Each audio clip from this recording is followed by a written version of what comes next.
Onision, I'm worried about you, man. If you don't calm down a little bit, you're gonna end up as one of those people who die in their 30s from a burst brain aneurysm or something. Hell yeah, I'm self-righteous. I don't murder anything. Well, neither do I, since the definition of murder applies to humans.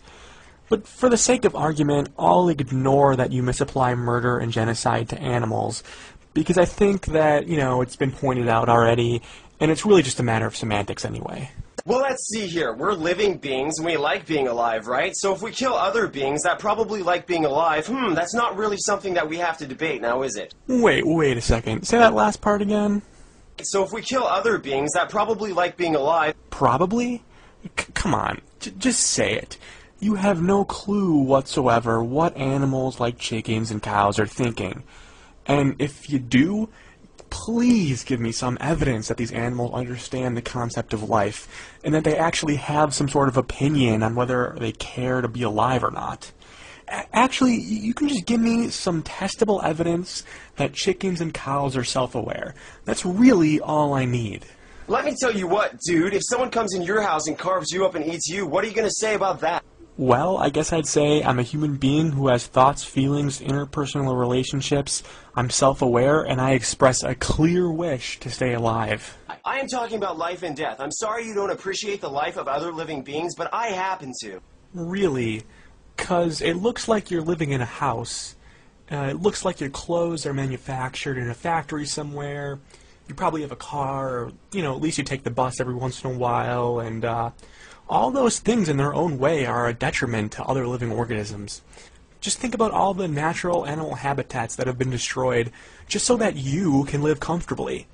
And I point this out to a lot of ethical vegans, and they usually come back at me with an argument of degree. They say that they don't consider themselves evil because they at least reduce the amount of animal pain in the world. But really, that's kind of bullshit. If you're going to tell me that I'm not doing enough because I still eat meat, then somebody who, say, lives out in the woods, with no power, no running water, they could make the same exact argument against you. If you are going to call people who eat meat criminal, then join us, because you walk on the ground and kill bugs all the time. Let me ask you something. What is the alternative to walking around? Because as far as I know, making some kind of ground contact in order to get from one point to another is something that I cannot avoid. I am giving you people a simple alternative to eating meat, and you turn me down and say, no, I like murdering, it's cool. So you're right about that. If there's an alternative to walking around, then show it to me. But don't be so profoundly stupid and ask me to do something as to sit in one place for the rest of my life. Okay, I've got a simple solution. Just carry a broom around with you and sweep the path in front of you wherever you go. There's millions of Janes that do this all the time.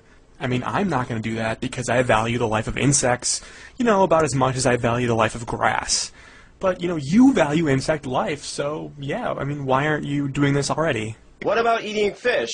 God put fish on this earth. Okay, stop right there. Listen, chum, if you're going to respectively argue something that's based on facts, not fiction, you might not want to include God in the mix. And then they go on to say, in my religion, animals are killed. Whoops, stop, you just mentioned religion again. Congratulations, your argument is pointless.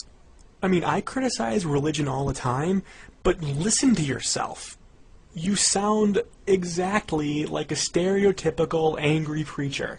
Here, I'll play the clips for you. So boo-hoo, I have to crack a few eggshells in order to save a few thousand lives. I'm not killing anyone, but I'm a prick. I'm trying to show you the truth. I'm trying to show you the better way. Maybe you get upset and maybe you get your feelings hurt, but I guarantee you once you take the better side, once you see the light, the truth for what it is, you'll thank me. Seriously, if you're a meat eater and anything bad happens to you, whether you get a burn or your arm cut off, I'm not gonna feel sorry for you. Let me ask you something. If you murder animals on a regular basis, do you really think I give a f*** about your opinion? Today you can become a person who deserves sympathy. You acknowledge that I'm the good guy and you're the bad guy. Something so insanely f***ed up about your minds is that you know you're wrong. You know for a fact you're wrong. You argue that you're not wrong when you know it. If you have any concept of the afterlife, I guarantee you are going to the pits of hell.